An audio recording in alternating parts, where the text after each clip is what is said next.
Assalamualaikum warahmatullahi wabarakatuh. Perkenalkan, nama saya Nur Harida Rahmi dengan NIM 202003884 dari Prodi Tadris Matematika Fakultas Tarbiyah Institut Agama Islam Negeri Parepare. Pada video ini saya akan menjelaskan tentang pengenalan filsafat matematika yang terdiri dari 6 bab. Jadi langsung saja, bab pertama yaitu filsafat dan matematika, di mana submaterinya ada 3, yaitu filsafat, matematika, dan pentingnya filsafat bagi matematika. Sub pertama yaitu filsafat. Nah, telaah filsafat itu terbagi menjadi 3, yaitu ontologi, epistemologi, dan aksiologi, di mana kata ontologi berasal dari bahasa on dan logos. Ontologi dapat dinamai sebagai teori tentang ada. Kemudian epistemologi. Kata epistemologi berasal dari bahasa Yunani yaitu episteme dan logos, yang dalam bahasa Inggris berarti knowledge dan teori. Kemudian selanjutnya yaitu aksiologi. Kata aksiologi berasal dari kata axios dan logos.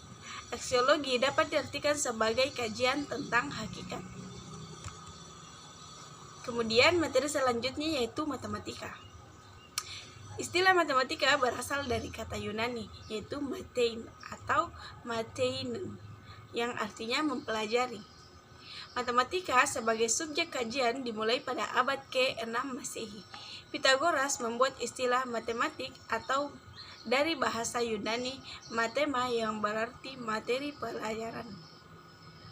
Beberapa pendapat tentang matematika antara lain bahwa matematika bersifat abstrak dan berasal dari abstraksi dan generalisasi dari benda-benda khusus dan gejala-gejala umumnya. Kemudian materi selanjutnya yaitu pentingnya filsafat bagi matematika. Filsafat matematika adalah bagian dari filsafat dan berbicara tentang matematika dan mengkaji asumsi-asumsi, landasan, dan implikasi matematika secara filosofis. Filsafat matematika adalah pemikiran reflektif terhadap matematika pemikiran reflektif, yang merupakan pemikiran yang mempertimbangkan secara cermat suatu masalah. Tujuan dari filsafat matematika adalah untuk memberikan rekaman sifat dan metodologi matematika dan untuk memahami kedudukan matematika di dalam kehidupan manusia. Selanjutnya, bab 2 yaitu logika, di mana materinya terbagi menjadi 7, yaitu perkembangan logika, term dan proposisi, silogisme, logika matematika, proposisi logika dan matematika, fungsi kebenaran, dan inferensi. Yang pertama yaitu perkembangan logika. Logika berasal dari kata logik, yaitu bahasa Inggris. Logika yaitu Latin, logike atau logos yaitu Yunani, yang bermakna ucapan atau akal budi yang berfungsi baik, teratur, sistematis, dapat dimengerti. Logika merupakan suatu pengetahuan yang dihasilkan oleh proses berpikir dengan cara atau pola tertentu, dan mengkaji cara berpikir atau metode dan prinsip yang sahih untuk membedakan antara penalaran yang baik dengan penalaran yang buruk. Perkembangan logika memunculkan berbagai macam logika, yaitu logika deduktif, logika induktif, dan logika formal. Selanjutnya, term dan proposisi, yaitu term merupakan unsur-unsur dalam proposisi logika yang membangun suatu pengertian, sedangkan proposisi adalah rangkaian pengertian dan penalaran, yaitu proses penarikan kesimpulan berdasarkan proposisi-proposisi. Proposisi tersusun atas term-term yang membentuk suatu pengertian yang utuh, terdiri dari 3 bagian yaitu subjek, predikat, dan kopula. Selanjutnya silogisme, di mana silogisme adalah suatu bentuk penarikan kesimpulan secara deduktif tak langsung yang konklusinya ditarik dari premis yang disediakan serentak. struktur dari kalimat-kalimat yang masing-masing mempunyai makna yang disebut benar atau salah, dan merupakan suatu bentuk fungsi deduksi yang terdiri atas proposisi-proposisi kategorik. Silogisme adalah argumen yang memenuhi 3 syarat, yaitu ada 2 premis, term subjek ada 1 premis, dan term predikat ada di premis yang lainnya, dan ada 1 term yang tidak ada kedua premis. Selanjutnya yaitu logika matematika. Logika matematika adalah hasil penerapan metode-metode matematika yang formal dalam bidang logika, penelitian logis terhadap penalaran dan bukti matematis. Ciri khas logika matematika adalah struktur aksiomatikanya yang keabsahannya formal semata-mata, dalam arti kesahihannya tidak tergantung pada isi. Selanjutnya yaitu proposisi logika dan matematika. Proposisi logika merupakan gabungan proposisi-proposisi yang disusun secara logis, maka logika berguna untuk menentukan benar salahnya suatu proposisi. Proposisi matematika merupakan pernyataan keadaan dari subjek matematika. Proposisi-proposisi di dalam model matematika diungkapkan dengan menggunakan simbol-simbol, dan simbol-simbol itu tidak memuat gagasan apapun. Selanjutnya yaitu fungsi kebenaran. Fungsi kebenaran adalah suatu proposisi, dan proposisi yang bukan proposisi elementer merupakan kombinasi dari sejumlah proposisi elementer. Fungsi kebenaran adalah hasil dari penerapan berturut-turut dari sejumlah terbatas operasi kebenaran kepada operasi elementer. Dan yang terakhir yaitu inferensi. Inferensi adalah suatu proses manusia melakukan penalaran, sedangkan argumen merupakan ekspresi proses penalaran itu. Inferensi adalah proses penalaran yang diekspresikan dengan sebuah argumen. Logika disebut sebagai kajian tentang bentuk dan teori tentang inferensi. Adapun hasil inferensi berupa teorema. Bab ketiga yaitu hakikat matematika, di mana terdiri dari 8 submateri, yaitu yang pertama objek matematika, kedua konsep dalam matematika, ketiga simbol dalam matematika, keempat logika matematika, kelima kesepakatan dalam matematika, ke-6 sifat matematika, ke-7 kebenaran matematika, dan yang terakhir yaitu matematika alat pemecah masalah. Baik, langsung saja yaitu yang pertama objek matematika. Abstraksi adalah proses pemisahan kualitas yang dimiliki sejumlah objek atau situasi dari kualitas yang lain. Objek matematika juga dibangun melalui idealisasi dan generasi. Objek matematika merupakan hasil proses abstraksi atau generalisasi muncul dari sistem personal, yaitu institusional yang dibuat oleh seseorang ketika menghadapi beberapa masalah. Objek matematika bersifat abstrak, berarti bahwa objek matematika adalah benda-benda pikiran.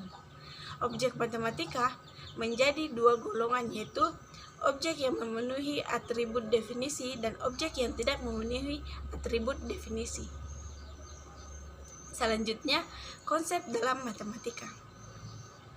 Suatu konsep matematika dapat dibangun dari fakta empiris dengan proses abstraksi. Konsep matematika dapat ditentukan oleh suatu proposisi yang menggunakan hasil suatu penelitian atau pengamatan.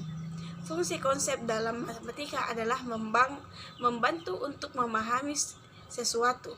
Apabila konsep sudah dibangun, maka objek akan terbagi menjadi 2, yaitu objek yang sesuai dengan konsep dan objek yang tidak memenuhi.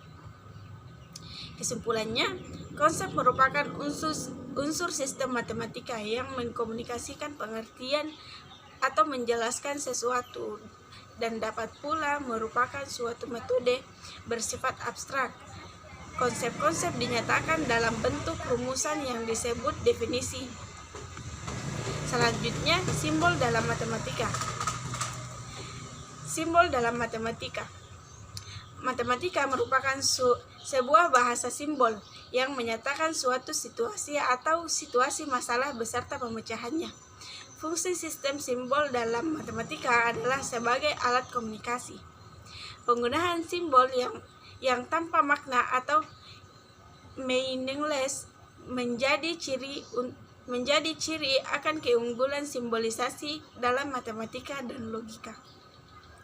Kelebihan simbol dalam matematika adalah dapat mewakili gagasan secara tepat dan efisien. Selanjutnya, bukti dalam matematika.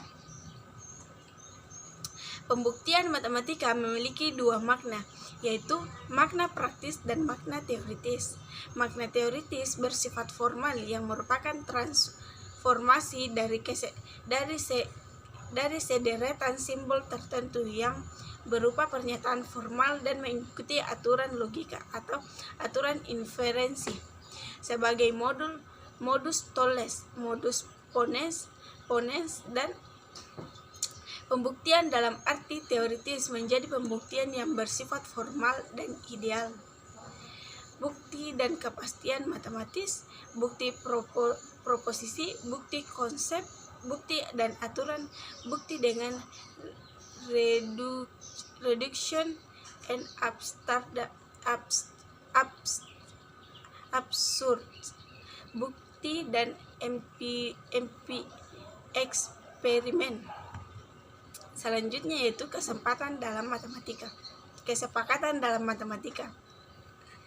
Kriteria kesepakatan dalam matematika tidak hanya merujuk kepada definisi, tetapi juga kesepakatan dalam rangka penyesahan suatu bukti. Kesepakatan dalam matematika memperhatikan kreasi sistem baru dari sistem gambaran atau suatu yang diwakili representasi. Bentuk matematika dari representasi mengadakan aturan-aturan grammar yang dapat digunakan untuk mendeskripsikan sesuatu. Selanjutnya yaitu sifat matematika. Hilbert, tokoh aliran formalisme, berpendapat bahwa matematika adalah suatu permainan yang dimainkan dengan simbol-simbol yang ditetapkan secara sembarang berdasarkan aturan yang dapat ditetapkan secara sembarang, dan permainan hanya taat kepada syarat-syarat formal. Selanjutnya yaitu kebenaran matematika. Kebenaran matematika bukanlah kebenaran yang bersifat pasti, tetapi kebenaran yang termasuk kebenaran koherensi, bersifat relatif, dan bertumpu pada kesepakatan.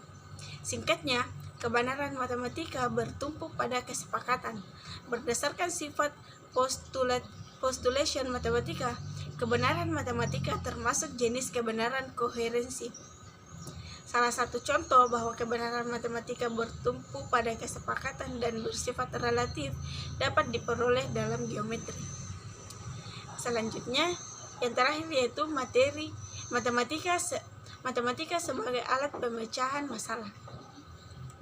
Matematika merupakan kegiatan penelusuran pola dan hubungan, kreativitas, kegiatan pemecahan masalah, dan alat komunikasi. Matematika adalah alat pikiran, bahasa ilmu, tata cara pengetahuan, dan penyimpulan deduktif. Matematika di samping merupakan alat, juga berfungsi sebagai bahasa.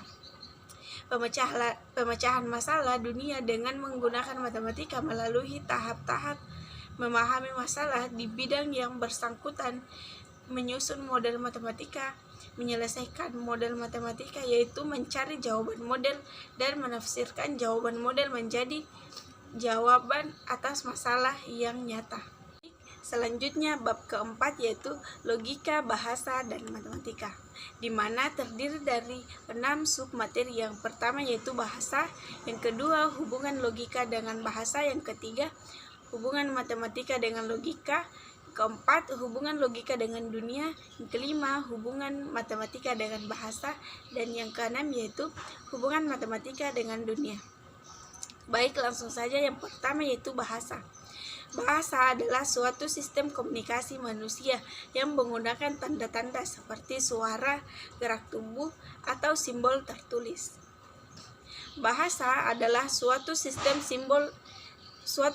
simbol-simbol yang dapat digunakan untuk menyatakan atau menerangkan hal-hal seperti objek material, mental internal dan eksternal, kualitas, relasi dan fungsi, tanda logika matematik, keadaan, proses, dan kejadian. Selanjutnya yaitu hubungan logika dan bahasa.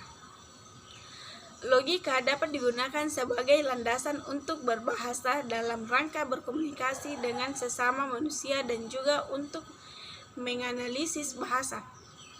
Komunikasi antar manusia yang menggunakan bahasa memuat serangkaian proposisi yang logis. Bahasa akan dapat ditangkap maknanya dengan baik dalam arti bahasa yang logis apabila dapat dinilai atau diukur kesahihannya. Hubungan antara logika dan bahasa dipersatukan melalui aturan umum dan tata bahasa yang logis. Selanjutnya hubungan matematika dan logika. Matematika sebagai sarana pemecahan masalah bersifat logis dan pembuktian dalam matematika juga bersifat logis. Pembuktian secara logis artinya langkah-langkah dalam proses pembuktian, prinsip-prinsip penarikan kesimpulan secara logis atau inferensi logis. Ada dua peran logika dalam matematika, yaitu yang pertama berkaitan dengan peletakan landasan matematika.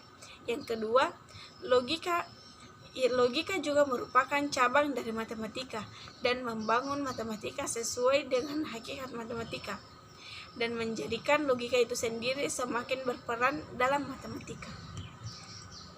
Selanjutnya yaitu hubungan logika dengan dunia. Wittgenstein mengatakan dalam istilah dunia adalah totalitas ruang logis dan berarti logika bukan hanya teori, tetapi merupakan sebuah gambaran dari dunia.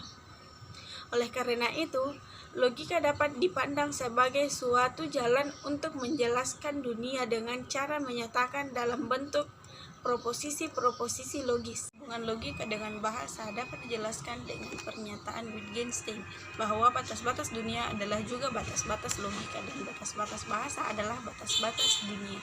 Hubungan matematika dengan bahasa.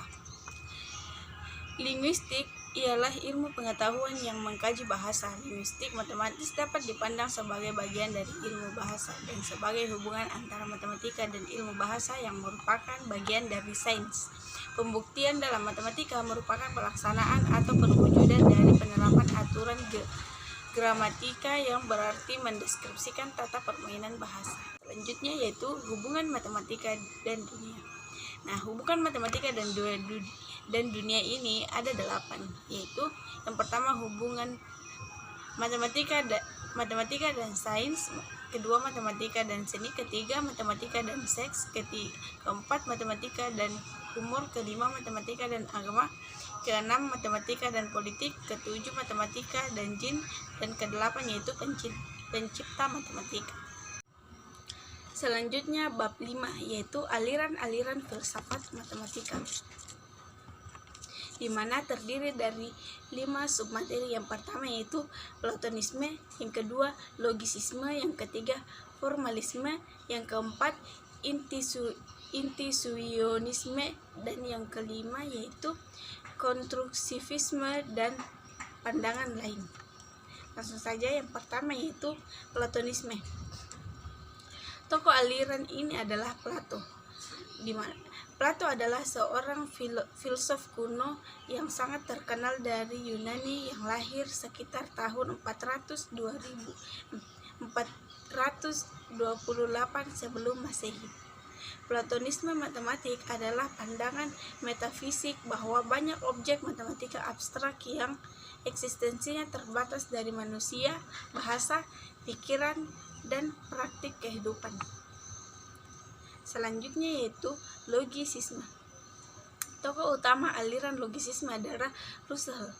Hasil kerja Frege oleh Russell dan Whitehead dikembangkan dalam buku prinsip Principia Mathematica yang berkesimpulan bahwa matematika adalah perluasan dari logika dan seluruh matematika dapat direduksi ke logika.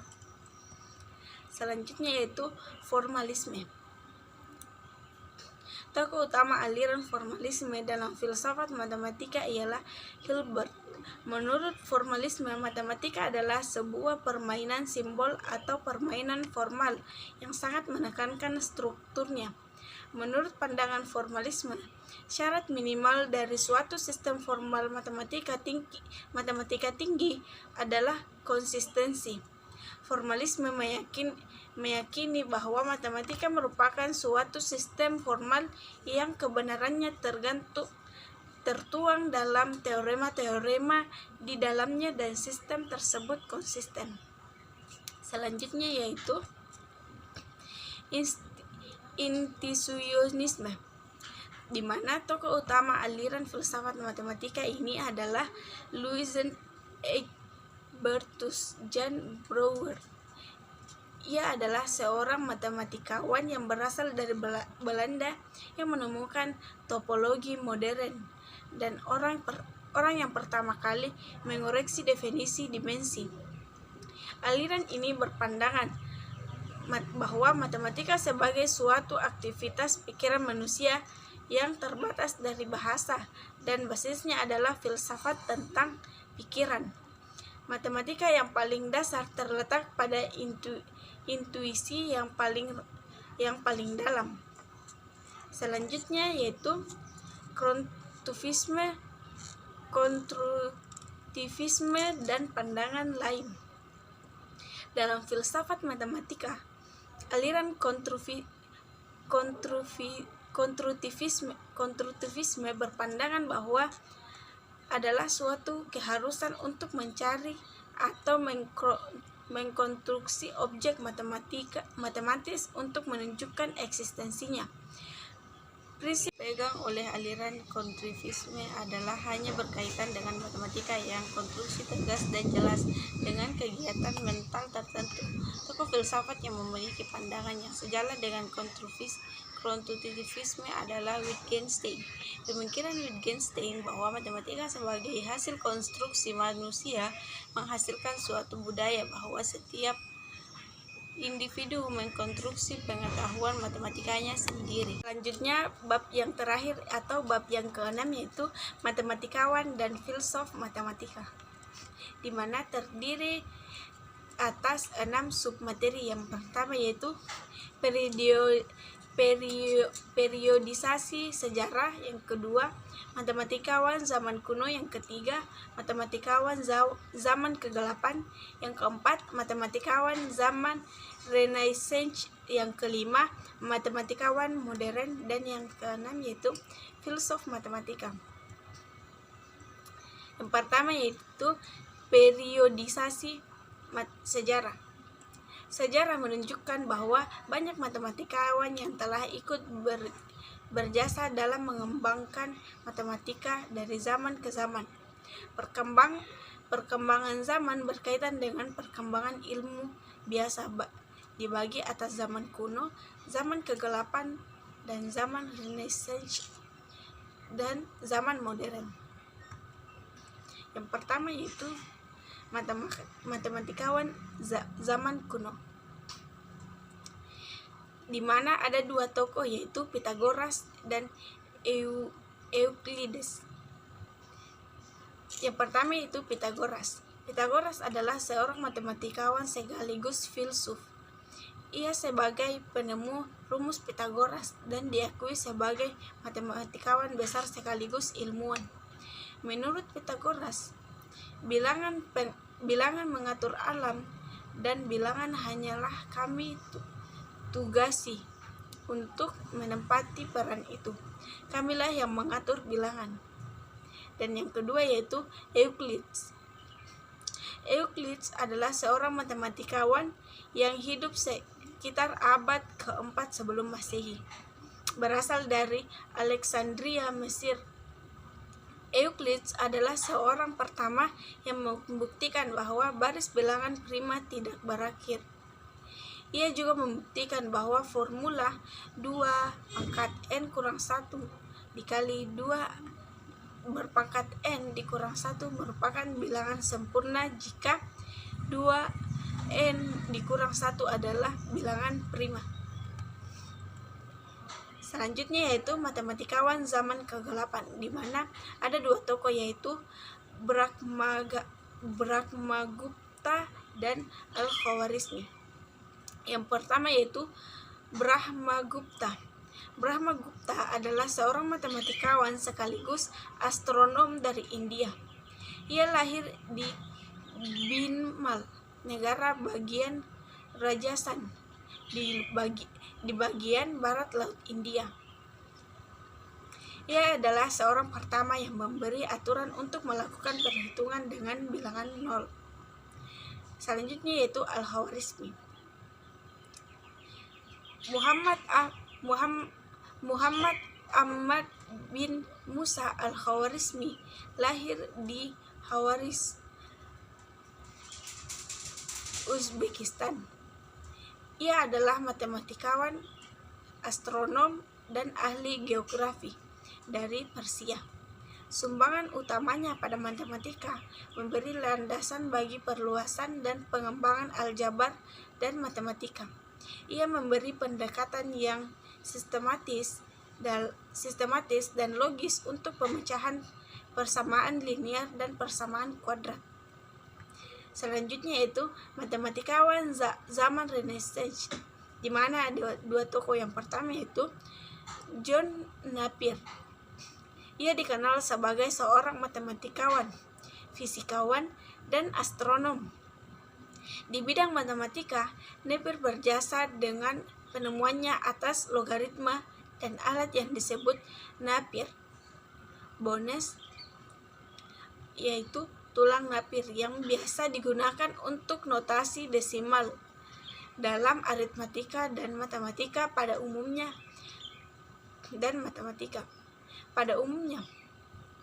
Konsep logaritma yang merupakan alat matematis untuk melakukan perhitungan. Dan yang kedua yaitu Galileo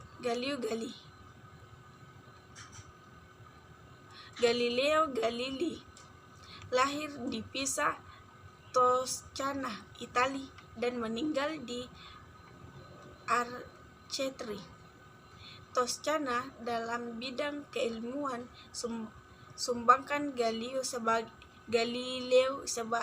lebih banyak dibanding astronomi. Galileo menghasilkan sebuah hasil kerja yang orisinil dan bersifat ramalan dalam matematika, yaitu paradoks Galileo tentang banyaknya bilangan asli dan kuadratnya. Selanjutnya yaitu matematikawan modern. Yang pertama yaitu Isaac Newton. Newton adalah salah seorang matematikawan dan fisikawan yang sangat terkenal. Sumbangannya di bidang matematika khususnya adalah pemecahannya pada masalah kontemporer dan geometri analitik untuk menggambarkan garis singgung kurva yaitu atau diferensial, dan mendefinisikan luas daerah yang dibatasi oleh suatu kurva atau yang disebut sebagai integral. Yang kedua yaitu Gauss. Gauss adalah matematikawan dan fisikawan dari Jerman. Ia memberi kontribusi yang signifikan di bidang matematika meliputi teori bilangan, aljabar, statistik, analisis, dan geometri diferensial. Selanjutnya materi yang terakhir yaitu filsuf matematika. Aristoteles adalah seorang filsuf Yunani. Aristoteles dikenal sebagai orang pertama yang melakukan kajian secara formal terhadap logika pada abad ke-19, dimasukkan ke dalam logika formal modern. Usaha secara sistematis yang dilakukan oleh Aristoteles untuk mendeskripsikan pola yang mencakup bukti dan menghasilkan suatu logika yang sering disebut dengan logika Aristoteles. Logika Aristoteles tentang jalan pikiran, dan bukti yang diwujudkan dalam bentuk silogismus. Yang kedua yaitu Leibniz. Leibniz digolongkan sebagai matematikawan dan filsuf.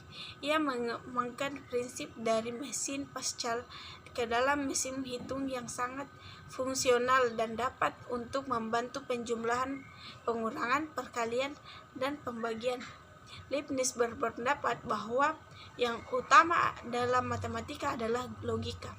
Leibniz adalah orang yang pertama kali menggunakan istilah fungsi dalam matematika yang dalam bahasa Latin disebut dengan ekuivalen. Selanjutnya tokoh yang ketiga yaitu Wittgenstein. Dia lahir di Wina, Australia. Wittgenstein adalah filsuf terbesar pada abad ke-20 dan memiliki peran sentral dalam filsafat analitik. Adapun kontribusinya yaitu mendasar pada filsafat bahasa, logika, epistemologi, pemikiran filsafat, dan matematika. Pemikiran filsafat Wittgenstein dituangkan dalam dua periode, yaitu periode awal Tractatus Logico-Philosophicus dan pemikiran periode akhir dituangkan dalam karyanya yaitu yang berjudul Philosophical Investigation. Tokoh yang terakhir yaitu Lakatos. Lakatos lahir di Hungaria dan dari keluarga Yahudi dan meninggal di London. Ia adalah seorang filsuf matematika dengan tesisnya tentang kemungkinan kekeliruan matematika dan metodologi pembuktiannya serta pembuktian kesalahan dan penyangkalan. Pada tahap pra-aksiomatik dalam pengembangannya, Lakatos mengidentifikasikan bahwa teori klasik dalam filsafat matematika adalah tidak memadai terhadap praktik penelitian sebenarnya.